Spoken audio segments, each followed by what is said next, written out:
লবণ ভাত খেয়ে হলেও স্বামীকে পাশে রাখুন। আসসালামু আলাইকুম, সবাই কেমন আছেন? আশা করি আল্লাহর রহমতে অনেক ভালো আছেন। হ্যাঁ, আমি আপুদের বলতেছি, যাদের স্বামী এখনো প্রবাস যায় নাই কিংবা প্রবাস যাওয়ার চিন্তা ভাবনা করতেছেন। নিজের অভিজ্ঞতা থেকে বলতেছি, আসলে আমার কথা কেউ খারাপভাবে নিবেন না।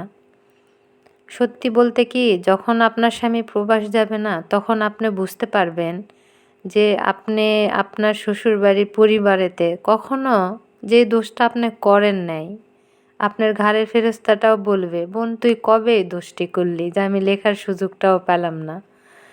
কিন্তু আপনার শ্বশুরবাড়ির লোকজন ঠিক ধরে ফেলবে আপনি অনেক দোষ করেছেন, বিনা দোষে আপনি অনেক কারণে অনেক দোষী হবেন।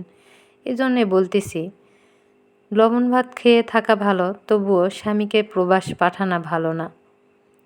আসলে প্রবাস জীবনটা যেমন একটা পুরুষের কাছে অনেক কষ্ট, তেমন একটা নারীর কাছেও তার স্বামীকে ছাড়া থাকা অনেকটাই কষ্ট।